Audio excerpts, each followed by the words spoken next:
जय हिंद दोस्तों आज की बड़ी खबर है कि यूपीएससी प्रीलिम्स का एग्ज़ाम 4 अक्टूबर को ही होगा। ऑनरेबल सुप्रीम कोर्ट में जो प्ली फाइल हुई थी एग्ज़ाम के डेट को पोस्टपोन करने के लिए, ऑनरेबल सुप्रीम कोर्ट ने उसको खारिज कर दिया है। अब ये तय हो गया है कि ये एग्ज़ाम 4 अक्टूबर को ही होगा। दोस्तों आज ऑनरेबल सुप्रीम कोर्ट ने जो वर्डिक्ट दिया, इसमें जो इम्पॉर्टेंट पॉइंट्स हैं वो मैं आपके साथ डिस्कस करूँगा, ब्रीफ में डिस्कस करूँगा। और इनमें से कुछ पॉइंट्स ऐसे हैं जिनको लेके स्टूडेंट्स को काफ़ी कन्फ्यूजन है, तो मैं वो सारे पॉइंट्स में आपका कन्फ्यूजन क्लियर करूँगा। पहला पॉइंट है ट्रांसपोर्टेशन का, जिसके लिए यूपीएससी ने ये कमिट किया है ऑनरेबल सुप्रीम कोर्ट के सामने कि उन्होंने सारे स्टेट के सेक्रेटरीज़ को लेटर लिखा है कि वो 3 और 4 अक्टूबर को स्पेशल ट्रांसपोर्टेशन सर्विसेज प्रोवाइड करेंगे स्टूडेंट्स के लिए। साथ ही साथ यूपीएससी ने बताया कि उन्होंने चेयरमैन रेलवे बोर्ड को भी अप्रोच किया है कि वो 3 और 4 अक्टूबर को स्पेशल ट्रेन सर्विसेज रन करेंगे यूपीएससी कैंडिडेट्स के लिए। दोस्तों अगला पॉइंट था special arrangements for student who are having cough, cold and fever symptoms.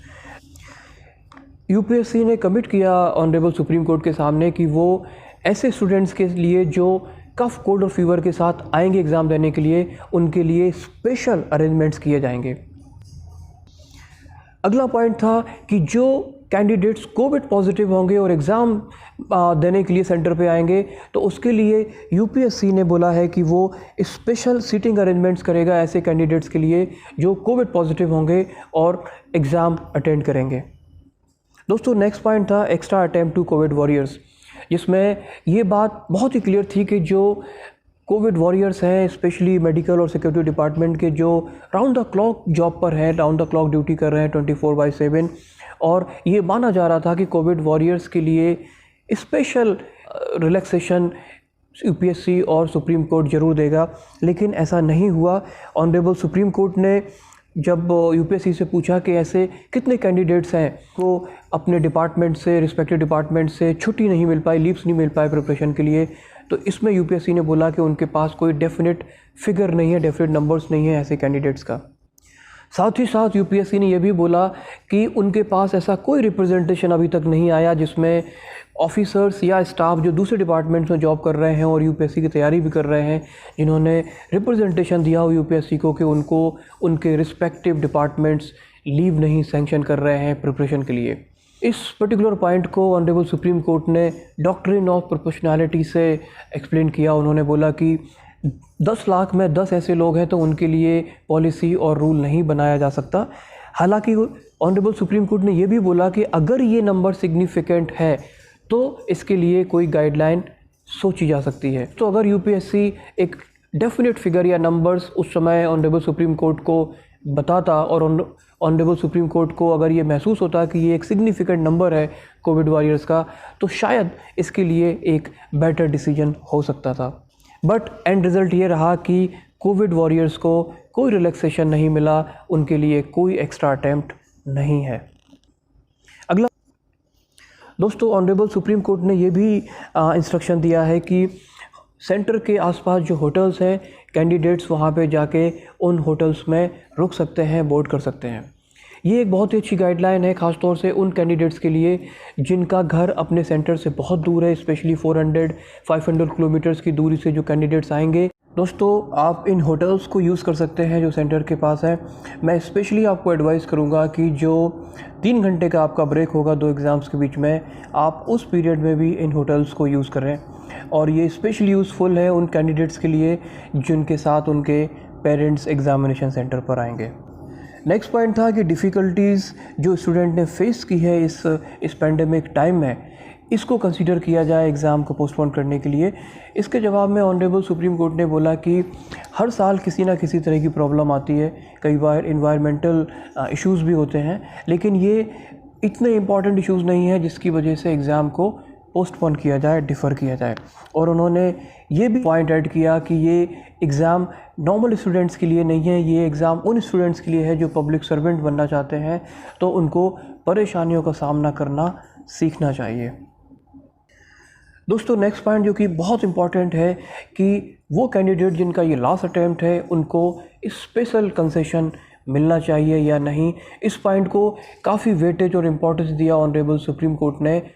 इसके जवाब में यूपीएससी ने बोला कि वो सारे कैंडिडेट्स जिनका ये लास्ट अटैम्प्ट है उनको कंसेशन और रिलैक्सेशन देने पे विचार करेगा।